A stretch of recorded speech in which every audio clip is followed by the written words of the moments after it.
everybody, I'm Laura Trump coming to you from Trump Tower in New York City. President Trump just completed another successful international tour as the advocate-in-chief for American jobs and national security. Joining me with his insights about the president's leadership abroad is a former member of the FBI Joint Terrorism Task Force, Steve Rogers. Steve, it's always great to have you with us. Thanks for joining me. Certainly a pleasure to be with you. Thank you.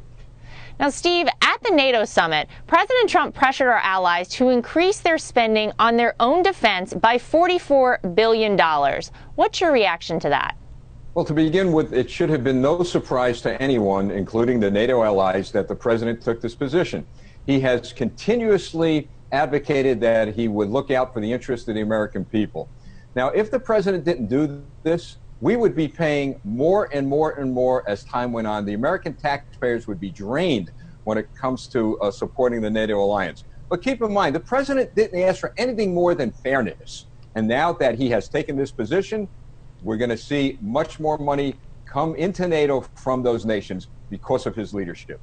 And I think as an American, it's great to have somebody saying not only should we have fair trade deals as it relates to all countries across the world, but when we're talking about our allies and we're all supposed to be pooling our money here, he's saying, wait a minute, we can all support each other in the proper and fair way. So I am personally very happy that he brought this up because guess what? He's the first one to do it, right? And so are millions of Americans, at least in my lifetime, and I'm sure in the lifetime of other people my age. We have a president looking out for the American people. He's not looking to appease anyone. He's looking for fairness, and he's delivering. Absolutely. As we know, he always does. Steve, our trade deficit with the European Union is $151 billion. Don't you think Americans are glad President Trump is finally calling out both our friends and foes for ripping us off on trade? The president has made it very clear that he's looking for fairness when it comes to trade. The American people for many, many years have been treated unfairly, and we have a leader now, a president who's a businessman, business smart. He knows how to negotiate, and he is going to get what he wants. And keep in mind, the president has always said to the American people that we're going to win. And because of his leadership, we're going to win when it comes to trade. I totally agree. And Steve, we always know that the president is doing something right when the media and the D.C. establishment are going crazy. Now, the establishment in D.C. was particularly up in arms about the press conference the president had with Vladimir Putin. Yet, President Trump has been tougher on Russia than any president in decades. Don't you agree with that? Look, I remember what Billy Graham once said, if you're not being criticized, you're doing something wrong. So President Trump is doing everything right. And yes, keep in mind that President Trump's approach to Russia has been from a business perspective.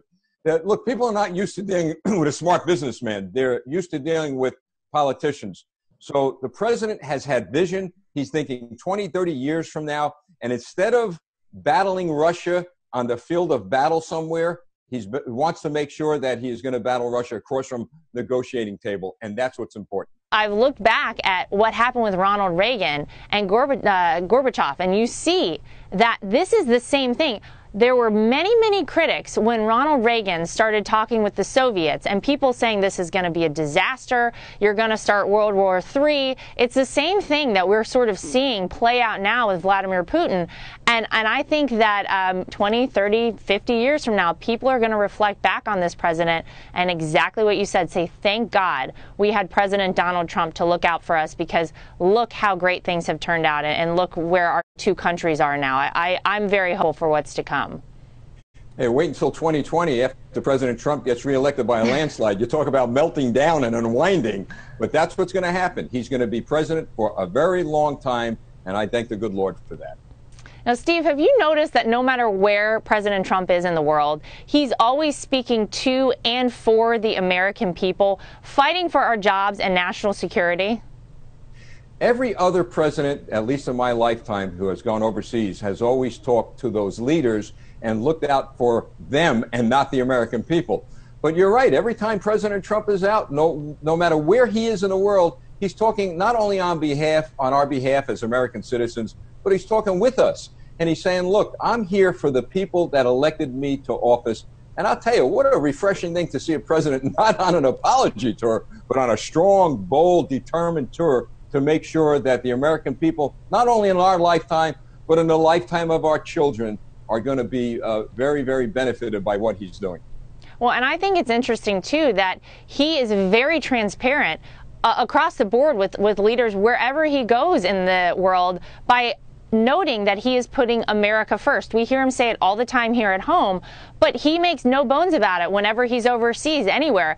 He wants the best deal for our country. He wants the best for our people, and he's very clear about that across the board wherever he goes. I think it's very refreshing, and I'm thrilled to see it. You use a very interesting word, transparency, and I've told people all over the place, this is the most transparent leader on the face of the earth. So that's why NATO allies shouldn't be surprised. Russia shouldn't be surprised. No one should be surprised where the president stands on positions that are benefiting this country. And what is that one position? America first. You got that right. Well, Steve, you are such a great supporter of the president. Please keep doing what you do every day. Thank you for supporting him, and thank you for your insights about the president's international leadership. We really appreciate it. It's an honor to be working for him. Thank you. And thank you for watching today, too. The swamp may attack him, but no matter what the stage, President Trump is always fighting for the American people.